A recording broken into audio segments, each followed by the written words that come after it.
चलिए सबसे पहले दिखाते हैं धमाके की एक और तस्वीर जो बता रही है कि लाल किले के पास 10 नवंबर को हुआ जो विस्फोट था वो कितना तबाही वाला था, कितना खतरनाक था। हरियाणा पुलिस सूत्रों के मुताबिक डॉक्टर्स की आड़ में देश में कई जगह एक साथ ऐसे ही धमाकों की बड़ी प्लानिंग हो रही थी, साजिश हो रही थी। सिर्फ दिल्ली नहीं, अयोध्या, प्रयागराज समेत कई और जगह इनके टारगेट पर थी। दो के ग्रुप्स में 8 आतंकवादियों के ग्रुप तैयार हुए थे। हर जगह ब्लास्ट के लिए पुरानी सेकेंड हैंड कार्स का इंतजाम किया जा रहा था। हमले के लिए 32 गाड़ियों के जरिए धमाकों के लिए विस्फोटकों को खरीदा गया था। इनमें उमर की i20 कार, लाल इको स्पोर्ट और 2 अन्य गाड़ियां भी शामिल थीं। अमोनियम नाइट्रेट, फ्यूल ऑयल से जो ये विस्फोटक तैयार करते थे, इनको कोड वर्ड में लिखा करते थे। आरोपियों के फोन से ये कोड वर्ड सामने आए हैं। विस्फोटक का कोड वर्ड शिपमेंट और पैकेज रखा गया था। सूत्रों के मुताबिक आतंकी विदेशी हैंडलर से एन्क्रिप्टेड रूट के जरिए बात करते थे और उसी पर उन्हें आदेश मिला करता था। तो ये बड़ी खबर और ये लगातार जानकारी है। जैसे जैसे जांच आगे बढ़ रही है वैसे वैसे खुलासे भी हो रहे हैं। अब देखिए, दिल्ली बम धमाकों की जांच के तहत पुलिस को अल फलाह यूनिवर्सिटी कैंपस से आरोपी मुजम्मल की डायरी मिली है और सूत्र बता रहे हैं कि इस डायरी में कई बार ऑपरेशन शब्द का जिक्र किया गया है। जी हां, ऑपरेशन। एजेंसियां इस कोड वर्ड का पता लगाने में जुट चुकी हैं। अल फलाह यूनिवर्सिटी की बिल्डिंग नंबर 17 का कमरा नंबर 13 आतंक के आरोपियों का अड्डा बन चुका था। दिखाते स्पेशल रिपोर्ट। फरीदाबाद की अल फलाह यूनिवर्सिटी आतंकियों का अड्डा बन चुकी थी। यूनिवर्सिटी बिल्डिंग नंबर 17 का कमरा नंबर 13 आतंक के आरोपियों का मीटिंग पॉइंट था। मामले में गिरफ्तार आरोपी मुजम्मिल की डायरी से ये राज खुला है। कमरा नंबर 13 उसके ही नाम पर था, जहां दिल्ली एनसीआर में बड़े पैमाने पर बम धमाकों की साजिश हुई। इसी कमरे में तय होता था कि केमिकल कहां से खरीद कर कहां रखे जाने हैं। इसी के तहत उमर उन नबी और शाहीन शाहिद ने कॉलेज की लैब से केमिकल हासिल किए और फरीदाबाद के धौज और फतेहपुर तगा गांव में उमर के कमरों तक पहुंचाए। पुलिस ने कमरा नंबर 13 से कुछ रासायनिक पदार्थ, कई डिवाइस और पेन ड्राइव बरामद की है। शक है कि इन रासायनिक पदार्थों से विस्फोटक तैयार किए गए थे। दिल्ली पुलिस के मुताबिक मुजम्मिल, आदिल, उमर और शाहीन ने मिलकर लगभग 20 लाख रुपए नकद जुटाए जो उमर को सौंपे गए। इसके बाद हरियाणा के नूह से आईडी तैयार करने के लिए 3 लाख रुपए का 20 क्विंटल से ज्यादा एनपीके उर्वरक खरीदा गया। इस बीच एक और ब्रेकिंग न्यूज आ रही है। बड़ी खबर आ रही है कि अब अल फलाह यूनिवर्सिटी केंद्रीय एजेंसियों की जांच के घेरे में आ गई है, रडार में आ गई है। जी हां, यूनिवर्सिटी की फंडिंग की अब इन्फोर्समेंट डायरेक्टोरेट, प्रवर्तन निदेशालय ईडी द्वारा जांच होगी और इसके अलावा आर्थिक अपराध शाखा भी इस फंडिंग की जांच करेगी। यूनिवर्सिटी में टेरर मॉड्यूल की फंडिंग की जांच होगी और इसके अलावा विश्वविद्यालय का दर्जा तय करने वाली national assessment and accreditation council यानी NAAC ने भी अल फलाह यूनिवर्सिटी को कारण बताओ नोटिस जारी कर दिया है। ये नोटिस यूनिवर्सिटी की वेबसाइट पर फर्जी तरीके से एक्रेडिटेशन यानी कि मान्यता दिखाने के लिए दिया गया है। NAAC के नोटिस में कहा गया है कि अल फलाह को ना तो मान्यता दी गई और ना ही उसने इसके लिए आवेदन किया। NAAC ने तुरंत इसे वेबसाइट से हटाने का आदेश जारी किया है और इस पर स्पष्टीकरण भी मांग लिया गया है।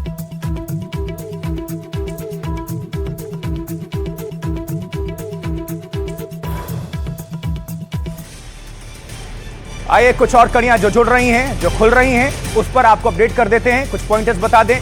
धमाकों की साजिश की एक आरोपी शाहीन, डॉक्टर शाहीन सईद की भी जांच चल रही है और अब अल फलाह यूनिवर्सिटी के फार्मेकोलॉजी डिपार्टमेंट में काम करने वाली शाहीन सईद का संपर्क जैश के सरगना मसूद अजहर के भतीजे उमर फारूक की बीवी अफीरा बीवी से था। अफीरा के कहने पर ही शाहीन भारत में जमातुल मोमिनात की महिला विंग तैयार कर रही थी, रिक्रूटमेंट का काम कर रही थी। जमातुल मोमिनात जैशे मोहम्मद की महिला ब्रिगेड है। अफीरा का पति और मसूद अजहर का भतीजा उमर फारूक ऑपरेशन सिंदूर में भारतीय हवाई हमले में मारा गया था, यह आतंकी मारा गया था। जानकारी से पता चला है कि शाहीन हर दिन अटेंडेंस रजिस्टर पर हाजिरी दर्ज नहीं करती थी ताकि उसके आने और जाने का समय पता ना चल सके। अब सोचिए, वो एक बार रजिस्टर मंगाकर उस पर हर दिन के दस्तखत कर देती थी, लेकिन क्या कोई चेक नहीं करता था? ये भी बात है। शाहीन के हाथ में हमेशा मानकों वाली माला और हदीस किताब रहती थी। उसे एक बार यह कहते सुना गया है कि मैं यहां बस टाइम पास कर रही हूं, मेरा असली काम कॉलेज के बाद शाम 4 बजे शुरू होता है। इस बीच शाहीन की दोनों कार बरामद हो चुकी है और उसकी एक कार जिसका इस्तेमाल आरोपी मुजम्मिल करता था, उसमें ही रूसी असॉल्ट राइफल और लाइव कार्ट्रिज मिले थे। उसकी दूसरी ब्रेजा कार भी यूनिवर्सिटी परिसर में बरामद हुई, जिसे वो खुद चलाती थी। इस बीच इन कड़ियों को जोड़ते हुए एक और बड़ी खबर यह है कि यूपी एटीएस, एसटीएफ और दिल्ली पुलिस ने कानपुर से मेडिकल के एक छात्र आरिफ को हिरासत में ले लिया, डिटेन किया। जी हां, आरिफ कानपुर के गणेश शंकर विद्यार्थी मेमोरियल मेडिकल कॉलेज के कार्डियोलॉजी विभाग में रेजिडेंट डॉक्टर है। आरिफ अनंतनाग के वेरीनाग का रहने वाला है और मेडिकल कॉलेज में आरोपी उमर का क्लासमेट रहा है। और सूत्र बता रहे हैं कि आरिफ का नाम आरोपी शाहीन के फोन रिकॉर्ड में सामने आया। जानकारी के मुताबिक शाहीन और आरिफ कई महीने से संपर्क में थे। जांच एजेंसियों को शक है कि धमाके से पहले आरोपी उमर और आरिफ के बीच बातचीत हुई थी। आरिफ के फोन और कंप्यूटर को फॉरेंसिक जांच के लिए जब्त किया गया है और इससे ही पता चल सकेगा कि वो इस आतंकी नेटवर्क से जुड़ा था या नहीं। लेकिन अब तक जो सबूत है, जो इशारा है, वो इस तरफ कि इनका कनेक्शन है, बातचीत होती थी। जांच एजेंसियों ने कानपुर के अशोक नगर में उस मकान की भी जांच की जहां आरिफ किराए पर रहता था। एक किराए वाला भी कनेक्शन आया। फरीदाबाद में भी देखे किराए का ही कमरा था जब विस्फोटक रखे हुए थे, और कानपुर से भी किराए वाला मकान। जांच एजेंसियों ने मकान मालिक से भी पूछताछ की है, लेकिन मकान मालिक का क्या कहना है इसको लेकर सुनिए जरा। कहने पे आरिफ आए थे, आपने आरिफ की आईडी ली? हाँ, सब आईडी है, एग्रीमेंट है। हाँ कल रात में कौन लोग आए थे और फ्लैट खोल के क्या कर रहा था? 4 लोग आए थे, उन्होंने फ्लैट खोला, फिर अंदर फ्लैट बंद किया और उसके बाद क्या किया? डॉक्टर आरिफ थे? नहीं, उन्होंने फोन पे बात कराई थी कि आप इनको। कितने दिनों से आरिफ आपके फ्लैट में रह रहा था? 1 महीना लगभग हुआ, 1 महीने से कम। कभी नहीं, कभी कोई हमसे किसी से बात ही नहीं करता था। 96 की बॉन्ड थी। उन्होंने क्या बताया था जब फ्लैट में रहने आए थे? तो उन्होंने क्या बताया था? उन्होंने बताया मैं कार्डियोलॉजी में डॉक्टर हूँ, डॉक्टर आरिफ ने ये हमारे पार्टनर हैं, हम दोनों साथ रहेंगे, दोनों अलग अलग टाइमिंग पे आते थे। गए थे बाद में आपसे हाँ, वो आरिफ को लेकर। ठीक है, कभी हम लोग, हाँ, दोनों लोग एक ही फ्लैट में। चलिए अब आगे बढ़ने से पहले इस वक्त की 4 बिग न्यूज कौन सी है, जल्दी से नजर डालिए। देखिए, उत्तर प्रदेश के बाराबंकी में अवैध पटाखा फैक्ट्री में भीषण धमाका हुआ है। मौके पर 2 लोगों की मौत की खबर है। धमाके की आवाज सुनकर आसपास के गांव में अफरा तफरी का माहौल हुआ। दहशत के माहौल में हैं लोग। राष्ट्रपति द्रौपदी मुर्मू के बोत्सवाना दौरे के बाद दक्षिण अफ्रीका से फिर भारत आ रहे हैं चीते। द्रौपदी मुर्मू और बोत्सवाना ड्यूमा के अध्यक्ष गिदोन बोको की उपस्थिति के बाद भारत को सौंपे गए 8 चीते। गुजरात में अहमदाबाद इंटरनेशनल बुक फेस्टिवल 2025 का शुभारंभ केंद्रीय मंत्री धर्मेंद्र प्रधान और गुजरात के सीएम भूपेंद्र पटेल ने शिरकत की। मौके पर मौजूद हस्तियों ने स्वदेशी अपनाने की शपथ ली।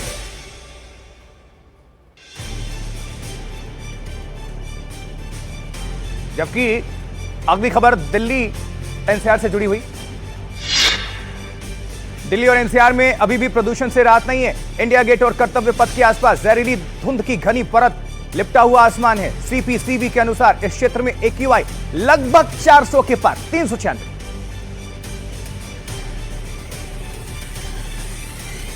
और आज की दूसरी बड़ी खबर यह है कि दिल्ली धमाकों से जुड़ी ही यह खबर है, जिस शख्स ने लाल किले के सामने गाड़ी में धमाका किया वो अल फलाह यूनिवर्सिटी में काम करने वाला डॉक्टर उमर नबी ही है। ये अभी तक जानकारी मिल रही है जो कि पुष्ट हो गई है। गाड़ी में मिले डीएनए सबूतों का मिलान उमर नबी की मां और भाई के डीएनए से हो चुका है। इसके बाद अब इस बात में कोई शक नहीं रह गया कि उमर और उसके तमाम साथी देश में धमाकों की कितनी गहरी साजिश रच रहे थे। फिलाइन सुसाइड बॉम्बर, इसको यही कह सकते हैं, जिसने खुद को उड़ा लिया लोगों को मारने के लिए, दहशत फैलाने के लिए। देखिए जरा स्पेशल रिपोर्ट। लाल किले के सामने हुए इस धमाके में I-20 कार के ड्राइवर के भी परखच्चे उड़ गए थे। वो ड्राइवर क्या संदिग्ध उमर नबी भट्ट ही था, ये राज अब खुल गया है। डीएनए जांच से ये साबित हो गया है कि उमर नबी भट्टी ये कार चला रहा था। कार में बिखरे मिले शरीर के हिस्सों, दांतों और कपड़ों से मिले डीएनए सैंपल पुलवामा में रह रही उसकी मां और भाई के डीएनए सैंपल से मैच हो गए हैं। इस बीच जांच में पता चला है कि उमर फरीदाबाद से फरार होकर फिरोजपुर पहुंचा था, फिर दिल्ली मुंबई एक्सप्रेसवे से दिल्ली आया। उसने रात दिल्ली मुंबई एक्सप्रेसवे पर एक ढाबे में गुजारी, रात भर कार में ही सोया रहा। फिर फरीदाबाद होकर बदरपुर बॉर्डर से दाखिल हुआ। करीब 50 सीसीटीवी कैमरों में उसकी तस्वीरें दर्ज हुई हैं। करीब आधी दिल्ली का चक्कर लगाने के बाद दोपहर 2:05 पर उसकी कार कनॉट प्लेस से गुजरती दिखाई दी। इसके बाद वो तुर्कमान गेट मस्जिद गया, जहां 10 मिनट रुका और वहां से लाल किले की पार्किंग में पहुंचा। पार्किंग में करीब 3 घंटे गुजारकर वो बाहर निकला और शाम 6:52 पर उसने कार में धमाका कर दिया। और देखिए, इस बीच कार धमाका करने वाले आतंकी उमर नबी की एक तस्वीर, नई तस्वीर सामने आई है। धमाके के दिन नबी रामलीला मैदान के करीब तुर्कमान गेट मस्जिद के करीब एक सड़क पर पैदल चलता हुआ आपको नजर आ रहा है। यही है वो, देखिए जरा, वो अपना सिर दाईं ओर घुमाता है और आगे चल देता है, देख भी पा रहे हैं आप। इसी वक्त सीसीटीवी कैमरे में उसका चेहरा कैद हो गया, जिसको हम आपको दिखा रहे हैं। अब जानकारों के मुताबिक यहीं के बाद वो आगे तुर्कमान गेट मस्जिद में चला गया और जहां धमाका हुआ है तुर्कमान गेट बहुत ज्यादा डिस्टेंस नहीं है।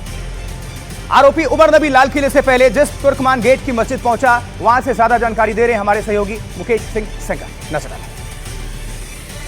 यह है फैज इलाही मस्जिद। उमर मोहम्मद, जिस पर दिल्ली में ब्लास्ट करने का आरोप है, वो 10 नवंबर को दोपहर के वक्त यहां पर आया था। 10 मिनट यहां पर रुका और फिर यहां से चला गया। मस्जिद के अंदर जो सीसीटीवी कैमरे लगे हैं उसमें उसकी तस्वीरें कैद हुई हैं, जिसमें वो खड़ा हुआ दिख रहा है। 10 नवंबर को जो उमर मोहम्मद है वो दिल्ली के कई इलाकों में घूमा। सुबह 8:13 पर वो बदरपुर बॉर्डर से निकला और उसके बाद फिर दक्षिणी पूर्वी दिल्ली गया, वहां से फिर नई दिल्ली से फिर सेंट्रल दिल्ली जहां पर ये मस्जिद है, उसके बाद फिर उत्तरी दिल्ली और वहां से वापस उत्तरी दिल्ली आया जहां पर लाल किला है और फिर लाल किले की पार्किंग में उसने गाड़ी खड़ी की। 3 घंटे वहां पर रहा और उसके बाद फिर 6:28 पर वहां से निकला और ब्लास्ट हो गया। ये बड़ी जानकारी निकलकर सामने आ रही कि 50 जगहों पर उसकी जो प्रेजेंस है, दिल्ली में जो एक्टिविटी है वो देखी गई है। नई दिल्ली से कैमरा पर्सन अवधेश के साथ मैं मुकेश सिंह सेंगर, एनडीटीवी इंडिया।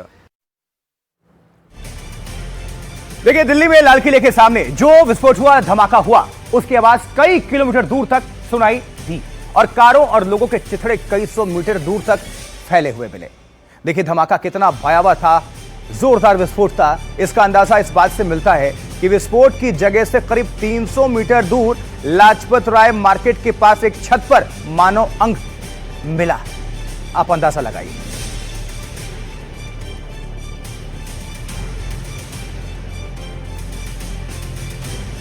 और अब शाम 4 बजे की क्राइम से जुड़ी 4 बड़ी खबरें कौन सी हैं, देखिए जरा। दिल्ली ब्लास्ट के बाद जम्मू कश्मीर में लगातार छापेमारी का दौर चल रहा है। बांदीपुरा में पुलिस ने रेड डाली है। दुकानों और अन्य संस्थानों में चेकिंग अभियान जारी है। आतंकी मॉड्यूल की जांच चल रही है।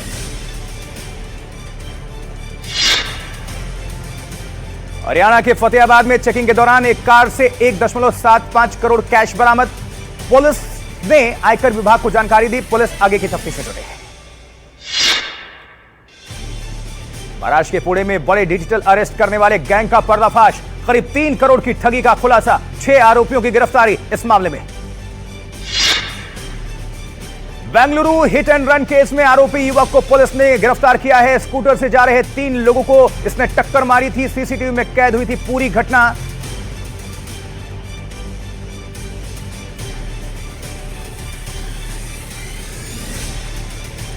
और आज की तीसरी बड़ी खबर, दिल्ली धमाके के इस पूरे मामले में 4 कारों की पुलिस को तलाश थी। इन चारों ही कारों का अब तक पता चल चुका है। चौथी कार आरोपी शाहीन की ब्रेजा कार थी, जिसकी बड़ी जोर शोर से तलाशी हुई, लेकिन वो अल फलाह यूनिवर्सिटी में ही मिल गई। इससे पहले लाल रंग की इको स्पोर्ट कार के लिए दिल्ली और आसपास के शहरों में कल रेड अलर्ट घोषित किया गया था। यह कार फरीदाबाद के एक फार्म हाउस में उमर के एक करीबी की बहन के घर के पास खड़ी हुई मिली। इस इको स्पोर्ट कार में विस्फोटकों को खरीदने, लाने, ले जाने का काम किया गया था। यही कार है, देखिए जरा रिपोर्ट देखिए। उमर नबी के नाम से फर्जी पते पर रजिस्टर्ड लाल रंग की ये Ford EcoSport car police को फरीदाबाद के खंदावली गांव के एक फार्म हाउस में मिली। ये फार्म हाउस उमर नबी के ही एक करीबी फहीम का है। फहीम और उसके साथ मौजूद महिला को जांच एजेंसियों ने पूछताछ के लिए हिरासत में ले लिया है। फहीम ने ही खंदावली में ये कार खड़ी की थी। इस लाल कार की जांच से पता चला है कि विस्फोटक खरीदने के लिए इस कार का इस्तेमाल हुआ था। कार की फॉरेंसिक जांच में अमोनियम नाइट्रेट का सुराग मिला है। इस मामले से जुड़ी एक और कार ब्रेजा का भी पता चल गया है। ये कार अल फलाह यूनिवर्सिटी में ही खड़ी है और एक आरोपी शाहीन की है। शाहीन खुद ये कार चलाती थी। शाहीन की एक और कार थी जिसमें राइफल बरामद हुई, वो दूसरा आरोपी मुजम्मिल चलाता था। वो कार भी बरामद की जा चुकी है। जबकि इस मामले की चौथी कार सफेद रंग की I-20 थी, जिसके जरिए उमर ने लाल किले के बाहर सड़क पर धमाका किया।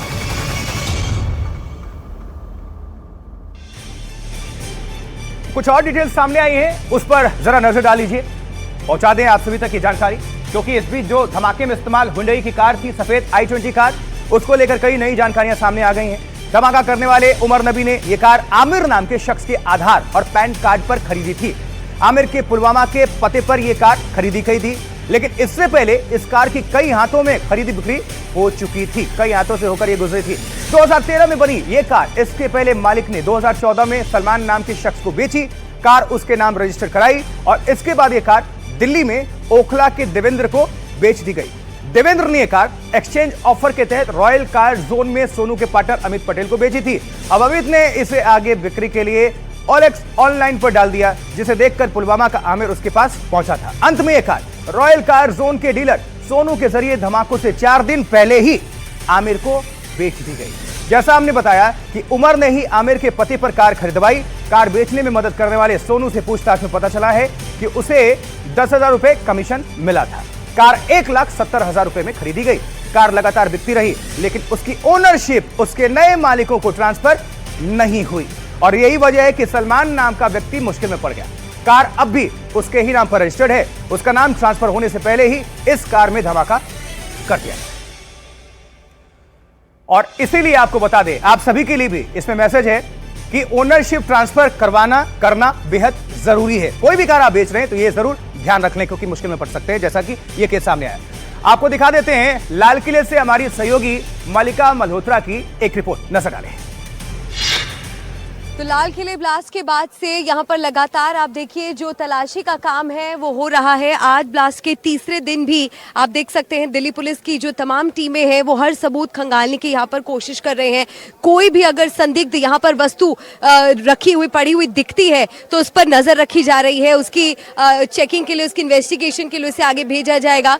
ये तस्वीरें आपको हम दिखा रहे हैं कि आज भी तीसरे दिन भी यहाँ पर जो जाँच का है वो काम लगातार तेजी से चल रहा है। हालांकि लाल किला मेट्रो स्टेशन के सामने जो विस्फोट हुआ उसके बाद से ही जो मार्केट्स हैं वो बंद रखे गए हैं। विस्फोट वाले स्थान के ठीक सामने जो लाजपत राय मार्केट है वहां पर व्यापारियों का कहना है कि मंगलवार सुबह पुलिस प्रशासन की तरफ से ये निर्णय लिया गया था, ये निर्देश दिए गए थे कि मार्केट्स को फिलहाल बंद रखा जाए। तो मार्केट्स खाली पड़ी हैं, यहाँ पर लोगों की चहल पहल ज्यादा नहीं है, लेकिन आज भी इस पूरे इलाके को बंद किया गया है। बैरिकेड्स यहाँ पर लगाए गए हैं और इस बीच जो घटना स्थल के पास की आपको हम यहाँ तस्वीरें दिखा रहे हैं, जहाँ पर लगातार पुलिस की तरफ से आप देख रहे हैं कि हर छोटी बड़ी वस्तु को बहुत गौर से देखा जा रहा है कि कोई भी ऐसी अगर जरूरी चीज यहाँ पर मिलती है जो एक एविडेंस के तौर पर काम कर सकती है, जो इन्वेस्टिगेशन में किसी तरह से मदद कर सकती है, इस तरह के छोटे छोटे सबूतों को यहाँ पर तलाशने की कोशिश की जा रही है। मैं मनोज से कहूंगी कि वो आपको आगे की यहाँ की भी तस्वीर दिखाएं कि यहाँ पर देखिए बैरिकेड्स के उस पार भी आपको यहाँ पर दिख रही होंगी पुलिस की तमाम जो कर्मी है यहाँ पर वो पूरी तरह से एविडेंस कलेक्ट करने के काम में जुटे हुए हैं। और चांदनी चौक का ये मुख्य बाजार का इलाका है और सामान्य दिनों की तरह यहाँ पर आप देखिए चहल पहल बिल्कुल भी नहीं है। पूरी तरह से यहाँ पर आम जनता के लिए ये यहाँ से लेकर आगे तक का इलाका करीब आधे किलोमीटर तक इस पूरे रास्ते को ब्लॉक किया गया है। आम जनता उस बैरिकेड के बाहर आपको फिर भी जाती हुई नजर आएगी, लेकिन यहाँ पर इस पूरे हिस्से में आपको सिर्फ मीडिया कर्मी नजर आएंगे या फिर आप यहाँ पर देखिए जो पुलिस कर्मी है वो लगातार यहाँ पर जांच का काम कर रहे हैं और यहाँ पर छोटी छोटी चीजों का भी माइन्यूटली यहाँ पर चेक किया जा रहा है कि किसी भी तरह की अगर कोई ऐसी वस्तु पुलिस के हाथ लग सके जो एविडेंस का काम कर सके या फिर जो इन्वेस्टिगेशन में मददगार साबित हो। यहाँ पर सड़क के दोनों पार हम आपको बताना चाहेंगे, सड़क के उस पार भी यहाँ पर पुलिसकर्मी जो है वो तलाशी का काम कर रहे हैं और इधर भी एक एक कोने को यहाँ पर बहुत गौर से चेक किया जा रहा है। कैमरा पर्सन मनोज के साथ Mallika Malhotra, NDTV India, Red Fort, Delhi. और अब चुनावी हलचल। जी हां, चुनाव से जुड़ी 4 बड़ी खबरें इस वक्त कौन सी हैं आज की, नजर डाल लेते हैं। कल आएंगे बिहार विधानसभा चुनाव के नतीजे। चुनाव आयोग ने काउंटिंग के लिए किया पुख्ता बंदोबस्त। 243 विधानसभा सीटों के लिए 2 चरणों में हुई है वोटिंग। बीजेपी छोड़कर टीएमसी में शामिल हुए मुकुल रॉय को कोर्ट से झटका। दल बदल कानून के तहत कलकत्ता हाईकोर्ट ने रद्द कर दी विधायकी। दिल्ली धमाके के जम्मू कश्मीर कनेक्शन पर बोले मुख्यमंत्री उमर अब्दुल्ला। कहा मामले की जांच जारी है, लेकिन जम्मू कश्मीर का हर व्यक्ति नहीं हो सकता आतंकी। छत्तीसगढ़ के पूर्व मुख्यमंत्री भूपेश बघेल के बेटे चैतन्य पर ईडी का एक्शन। केंद्रीय जांच एजेंसी ने 61 करोड़ रुपए की प्रॉपर्टी अटैच की। 3000 करोड़ के शराब घोटाले में आरोपी हैं चैतन्य।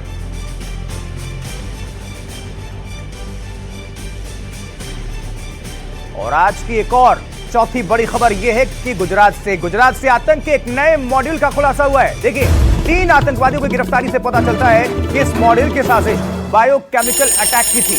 यह आतंक का खुरासान मॉडल बताया जा रहा है। गिरफ्तार किए गए तीनों आरोपी सोहेल, आजाद सैफ और डॉक्टर मोइनुद्दीन ने इस मामले में साजिश कबूल कर ली है। देखिए, बड़ी बात यह कबूल की गई है इनकी तरफ से यह साजिश। इनके निशाने पर 3 बड़े शहर लखनऊ, दिल्ली और अहमदाबाद के बड़े मंदिर थे। इन मंदिरों में बायोकेमिकल अटैक की तैयारी थी इनकी। इसके लिए उन्होंने रेकी भी कर ली थी। प्रसाद में जानलेवा केमिकल मिलाकर भक्तों को मारने की साजिश थी। यह जानलेवा केमिकल है रिसीन मिलाकर लोगों को मारने की प्लानिंग थी, लेकिन इसके पहले ही रिकॉर्ड कर दिया गया। देखिए रिपोर्ट। 6 नवंबर को पुलिस जब सहारनपुर से पकड़े गए डॉक्टर आदिल से पूछताछ कर रही थी, उसके ठीक 3 दिन बाद गुजरात के खुरासान मॉड्यूल का खुलासा हुआ था। एटीएस ने डॉक्टर मोहिउद्दीन सैयद को पकड़ा था, जिनके पास से रिसिन नाम का केमिकल मिला था। अब खुलासा हुआ है कि इसी जहर को प्रसाद में मिलाकर हजारों लोगों को मौत की नींद सुलाने की साजिश थी। चीन से रसायन विज्ञान की पढ़ाई करने वाला डॉक्टर मोहिउद्दीन इस पूरे खेल का मास्टरमाइंड था। हालांकि उसके आका कहीं और बैठे हैं। जांच में खुलासा हुआ है कि गुजरात के संदिग्धों को IKSP यानी इस्लामिक स्टेट खुरासान प्रांत हैंडल कर रहा था और इसके आका का नाम अबू खदीजा है। मोहिउद्दीन के साथ गिरफ्तार आजाद सुलेमान शेख और मोहम्मद सुहेल मंदिर के प्रसाद और आसपास मिलने वाली चीजों में ये जहर मिलाने की साजिश रच रही थी। यानी गुजरात मॉड्यूल से यह खुलासा हुआ कि भारत में पहली बार बायोकेमिकल अटैक होने वाला था। और यहां अब आपको यह जानना चाहिए कि खतरनाक केमिकल रिसीन क्या है, यह केमिकल कितना घातक होता है, जानिए जरा। रिसीन इंसान की आराम से जान ले सकता है। काफी घातक जहर है यह रिसीन। एक छोटी मात्रा में हो सकती है मौत। रिसीन की एक छोटी मात्रा से जान जा सकती है। कास्टर बीन्स यानी अरंडी के बीजों से यह निकाला जाता है। यह अरंडी के बीजों में 1 से 5% मात्रा में पाया जाता है। बीजों को पीसकर रिसीन तैयार किया जाता है। रिसीन से शरीर में प्रोटीन संश्लेषण रुक जाता है और शरीर में जाते ही 4 से 6 घंटे के भीतर इसका असर शुरू हो जाता है। असर करते ही सभी अंग फेल हो जाते हैं। 36 से 72 घंटों में मौत तय है, क्योंकि इसका कोई एंटीडोट अभी तक दुनिया में बना ही नहीं है। अल फलाह यूनिवर्सिटी के लीगल एडवाइजर ने तमाम आरोपों पर सफाई पेश की है। एनडीटीवी से बातचीत में उन्होंने कहा है कि वो अधिकारियों के साथ पूरा सहयोग कर रहे हैं। सुनवाएंगे भी आपको। दिल्ली पुलिस के साथ साथ तमाम जो दूसरी टीमें वो जांच करने के लिए पहुंची हुई हैं। जिस तरह से ब्लास्ट हुआ उसके बाद अल फलाह यूनिवर्सिटी से जुड़े हुए जो डॉक्टर हैं उनकी इन्वॉल्वमेंट इस पूरे मामले में आई है। क्या आपका कहना है, और जो जांच करने की टीम यहाँ पर पहुंची है उसके बारे में क्या जानकारी? देखिए, जो यहाँ पर टीम आई थी, फरीदाबाद की पुलिस यहाँ पर आई थी और उन्होंने हमारे से कुछ लैंड के डॉक्यूमेंट तलब किए थे। हमने वो लैंड के डॉक्यूमेंट्स उनको प्रोवाइड करा दिए हैं। उन्होंने कोई इस तरीके की जांच की बात यहाँ नहीं, कोई रेड की बात नहीं की है। सिर्फ उन्होंने हमारे से कुछ डॉक्यूमेंट्स मांगे थे, वो हमने उनको प्रोवाइड करा दिए और उनको पूर्णतः सहयोग करने का आगे के लिए भी आश्वासन दिया है। ये बताइए, जिस तरह से अल फलाह यूनिवर्सिटी से जुड़े हुए तमाम जो डॉक्टर्स हैं उनका नाम आया, डॉक्टर उमर का नाम आया इसमें, और जिस तरह से फिदायनी हमला जो है वो दिल्ली ब्लास्ट का जो हुआ उसमें इस यूनिवर्सिटी से जुड़े हुए डॉक्टर के नाम आ रहे हैं। लगातार जो जांच है वो चल रही है। जो कैंपस का जो कमरा था उससे तमाम जो डायरिया है वो भी मिल रही है। तो कैसे ये सारी चीजें आप देख रहे हैं? देखिए, इस पूरी दुर्घटना के लिए अल फलाह यूनिवर्सिटी को बहुत दुख है। अल फलाह यूनिवर्सिटी एक तरह से सदमे में है और अल्फला यूनिवर्सिटी ये चाहती है कि जिन लोगों ने ये किया है उन लोगों के खिलाफ सख्त से सख्त कार्रवाई की जाए। जो लोग अभी पकड़े गए हैं या नहीं पकड़े गए हैं उन लोगों के खिलाफ सख्त से सख्त कार्रवाई हो। अल्फला यूनिवर्सिटी उसमें पूर्णतः सहयोग करेगी। वहां पर क्या जांच पुलिस कर रही है, उसने कौन से कमरे जब्त किए हैं, इस बारे में मेरी कोई जानकारी नहीं है। लेकिन जिस तरह से वहां पर इकट्ठा किया जा रहा था, एक्सप्लोसिव इकट्ठे हो रहे थे, उसके बारे में क्या यूनिवर्सिटी प्रशासन को कोई जानकारी नहीं थी? अभी जो भी चीज उन्होंने इकट्ठी की थी वो यूनिवर्सिटी के कैंपस से बाहर की है। यूनिवर्सिटी के अंदर इस तरह का कोई कार्य उन्होंने नहीं किया था। कमरा नंबर 4 और 13 की बात आ रही है वहां पर। मेरी जानकारी में नहीं है बिल्कुल। यूनिवर्सिटी को कब मान्यता मिली? NAAC ने भी नोटिस जारी किया है, जिस तरह से तमाम सारी चीजें हुई, उसको लेकर क्या आपका कहना है? यूनिवर्सिटी की मान्यता 2014 से UGC से होती है और गवर्नमेंट के एक्ट असेंबली से होती है। असेंबली से यूनिवर्सिटी को पूरी तरह से मान्यता है। उसके अलावा जो NAC ने नोटिस अगर कोई इशू किया है, ये मैं आप ही लोगों से सुन रहा हूँ। मुझे अभी इसकी कोई जानकारी हमारे यूनिवर्सिटी कैंपस की ओर से नहीं दी गई। आगे अगर पुलिस की टीमें यहाँ पर पहुंचेंगी तो जिस तरह से क्या सहयोग किया जाएगा या फिर क्या चीजें करेंगे? हम पूरी तरीके से यूनिवर्सिटी के जितने भी एम्प्लॉइज हैं वो यहाँ अल्फला चैरिटेबल ट्रस्ट के ऑफिस में हो या यूनिवर्सिटी कैंपस में हो, वो पूर्णतः पुलिस का एजेंसीज का पूरा सहयोग करेंगे। जो भी एजेंसी को जो इन्फॉर्मेशन चाहिए होगी हम पूर्णतः प्रोवाइड कराने के लिए इस तरीके की वाइस चांसलर की ओर से हमारे पास इंस्ट्रक्शंस हैं।